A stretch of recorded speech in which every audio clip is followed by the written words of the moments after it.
Livro de Êxodo, capítulo 7 e 8. Então o Senhor disse a Moisés: preste atenção ao que eu vou dizer. Eu o farei parecer Deus para Faraó, e Arão, seu irmão, será seu profeta. Diga a Arão tudo o que eu lhe ordenar, e Arão mandará a Faraó deixar o povo de Israel sair da sua terra. Contudo, endurecerei o coração de Faraó, e depois multiplicarei meus sinais e maravilhas na terra do Egito. Mesmo assim, Faraó se recusará a ouvi-lo, de modo que farei minha mão pesar sobre o Egito.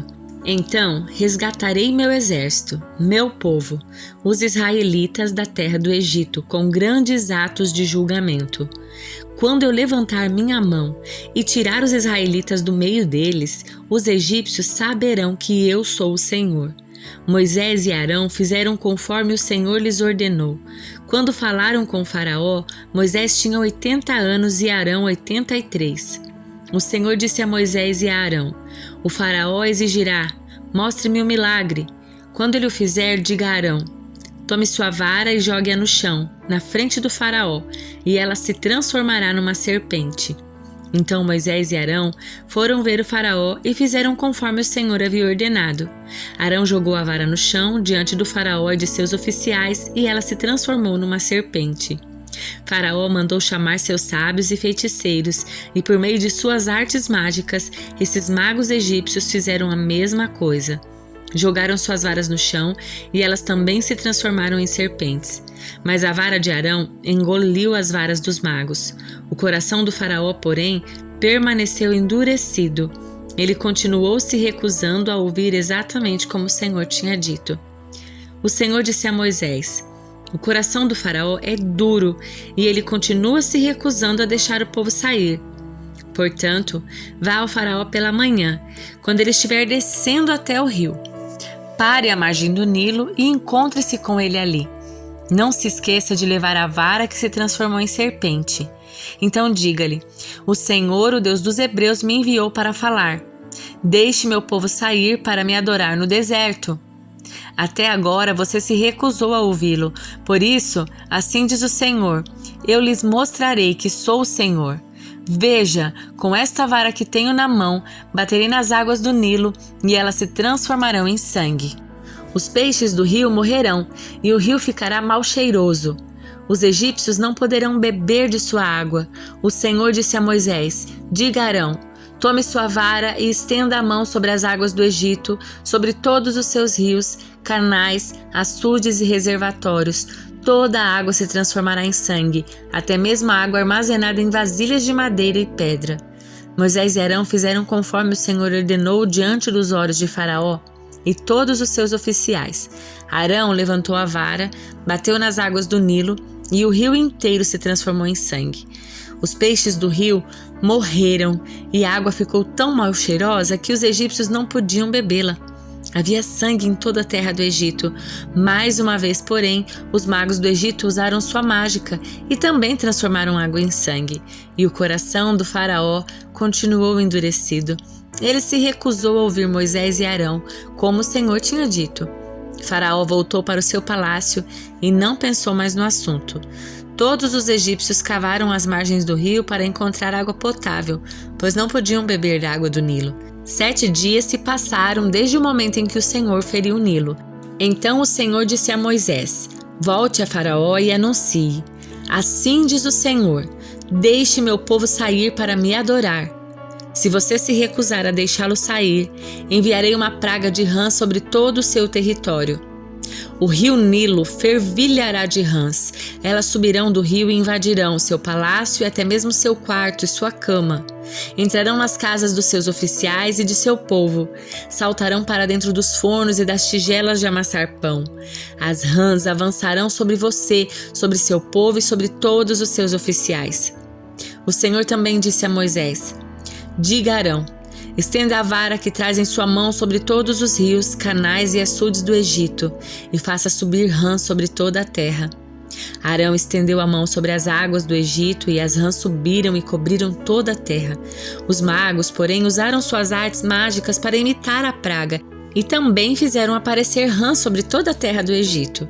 Então o faraó convocou Moisés e Arão e disse: Supliquem ao Senhor que afaste as rãs de mim e do meu povo. Deixarei seu povo sair para oferecer sacrifícios ao Senhor.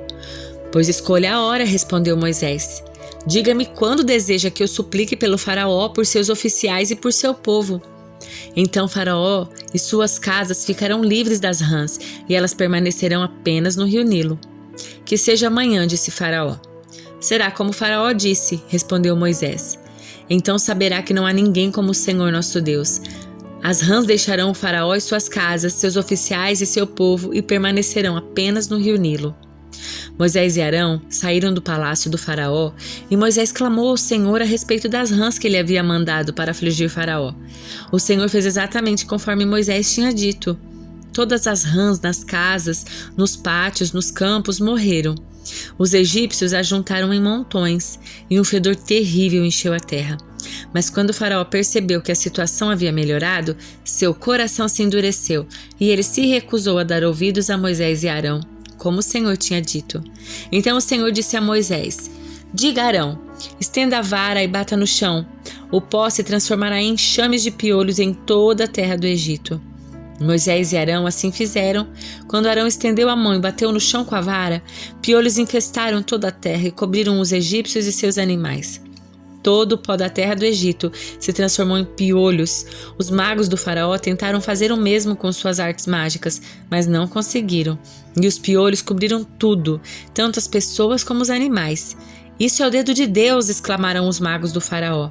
Mas o coração do faraó continuou endurecido, recusou-se a ouvi-los como o Senhor tinha dito. Em seguida, o Senhor disse a Moisés: Levante-se cedo amanhã e coloque-se diante de Faraó quando ele descer ao rio. Diga-lhe: Assim diz o Senhor, deixe meu povo sair para me adorar. Se você se recusar, enviarei enxames de moscas sobre você, seus oficiais e seu povo, e sobre todas as suas casas. Os lares dos egípcios e todo o chão ficarão cheios de moscas. Desta vez, porém, pouparei a região de Gósen, onde meu povo vive. Lá não aparecerão moscas. Então você saberá que eu sou o Senhor e que estou presente até mesmo no meio da sua terra. Farei clara distinção entre o meu povo e o seu. Esse sinal acontecerá amanhã. O Senhor fez exatamente o que disse. Um denso enxame de moscas encheu o palácio do faraó e as casas dos seus oficiais. Todo o Egito ficou em estado de calamidade por causa das moscas. Faraó mandou chamar Moisés e Arão e disse: Vão e ofereçam sacrifícios ao seu Deus, mas façam-no aqui mesmo, nesta terra. Não seria certo, respondeu Moisés. Os sacrifícios que oferecemos ao Senhor, nosso Deus, são detestáveis aos egípcios. Se apresentarmos aqui mesmo nossos sacrifícios que os egípcios consideram detestáveis, eles nos apedrejarão. Para oferecer sacrifícios ao Senhor, nosso Deus, precisamos fazer uma viagem de 3 dias no deserto, como ele ordenou. Podem ir, respondeu Faraó. Deixarei que viajem ao deserto para oferecer sacrifícios ao Senhor, seu Deus, mas não se afastem demais e supliquem por mim. Moisés respondeu: Assim que sairmos da sua presença, suplicaremos ao Senhor, e amanhã os enxames de moscas deixarão o faraó, seus oficiais e todo o seu povo. Mas fique avisado, o faraó, de que não deve mentir novamente, recusando-se a deixar o povo sair para sacrificar ao Senhor. Moisés saiu do palácio do faraó e suplicou ao Senhor que removesse todas as moscas. O Senhor atendeu Moisés e fez os enxames de moscas deixarem Faraó e seus oficiais e seu povo. Não restou uma só mosca, mas o coração do Faraó se endureceu outra vez e ele se recusou a deixar o povo sair. Salmos de número 15. Senhor, quem pode ter acesso ao teu santuário? Quem pode permanecer em teu santo monte? Quem leva uma vida íntegra e pratica a justiça, quem de coração fala a verdade, quem não difama os outros, não prejudica o próximo, nem fala mal dos amigos, quem despreza os que têm conduta reprovável e honra os que temem o Senhor e cumpre suas promessas mesmo quando é prejudicado, quem empresta dinheiro sem visar lucro e não aceita suborno para mentir sobre o inocente, quem age assim jamais será abalado.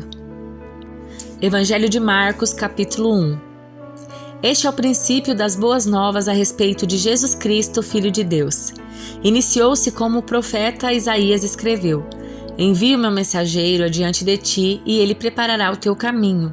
Ele é uma voz que clama no deserto: Preparem o caminho para a vinda do Senhor, abram a estrada para ele. Esse mensageiro era João Batista. Ele apareceu no deserto pregando o batismo como sinal de arrependimento para o perdão dos pecados. Gente de toda a Judéia, incluindo os moradores de Jerusalém, saía para ver e ouvir João. Quando confessavam seus pecados, ele os batizava no Rio Jordão. João vestia roupas tecidas com pelos de camelo, usava um cinto de couro e alimentava-se de gafanhotos e de mel silvestre. João anunciava: Depois de mim virá alguém mais poderoso que eu, alguém tão superior que não sou digno de me abaixar e desamarrar suas correias das sandálias. Eu os batizo com água, mas ele os batizará com o Espírito Santo. Certo dia, Jesus veio de Nazaré, da Galiléia, e João o batizou no Rio Jordão. Enquanto saía da água, viu o céu se abrir e o Espírito Santo descer sobre ele como uma pomba. E uma voz do céu disse: Você é meu filho amado, que me dá grande alegria. Em seguida, o Espírito conduziu Jesus ao deserto, onde foi tentado por Satanás durante 40 dias. Estava entre animais selvagens e anjos o serviam. Depois que João foi preso, Jesus foi para a Galiléia, onde anunciou as boas novas de Deus. Enfim, chegou o tempo prometido. Proclamava: O reino de Deus está próximo, arrependam-se e creiam nas boas novas. Enquanto andava à beira do mar da Galiléia, Jesus viu Simão e seu irmão André. Jogavam redes ao mar, pois viviam da pesca. Jesus lhes disse: Venham, sigam-me, e eu farei de vocês pescadores de gente. No mesmo instante, deixaram suas redes e o seguiram. Pouco mais adiante, Jesus viu Tiago e João, filhos de Zebedeu. Consertavam redes num barco. Chamou-os de imediato e eles também o seguiram, deixando seu pai Zebedeu no barco com os empregados. Jesus e seus seguidores foram à cidade de Cafarnaum.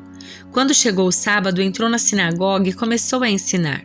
O povo ficou admirado com seu ensino, pois ele falava com verdadeira autoridade, diferentemente dos mestres da lei. De repente, um homem ali na sinagoga, possuído por um espírito impuro, gritou: Por que vem a nos importunar, Jesus de Nazaré? Veio para nos destruir? Sei quem é você, o Santo de Deus. Cale-se, repreendeu Jesus, saia deste homem. Então o espírito impuro soltou um grito, sacudiu o homem violentamente e saiu dele. Todos os presentes ficaram admirados e começaram a discutir o que tinha acontecido. Que ensinamento novo é esse? Perguntavam. Como tem autoridade? Até os espíritos impuros obedecem às ordens dele.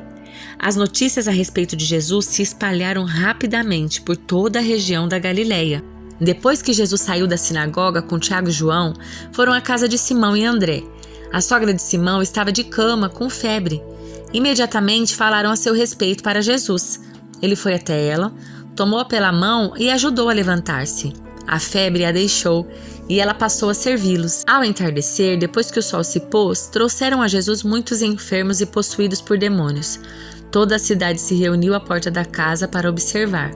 Então Jesus curou muitas pessoas que sofriam de diversas enfermidades e expulsou muitos demônios. Não permitia, porém, que os demônios falassem, pois sabiam quem ele era. No dia seguinte, antes do amanhecer, Jesus se levantou e foi a um lugar isolado para orar. Mais tarde, Simão e os outros saíram para procurá-lo. Quando o encontraram, disseram: Todos estão à sua procura. Jesus respondeu: Devemos prosseguir para outras cidades e lá também anunciar minha mensagem. Foi para isso que eu vim. Então ele viajou por toda a região da Galiléia, pregando nas sinagogas e expulsando demônios.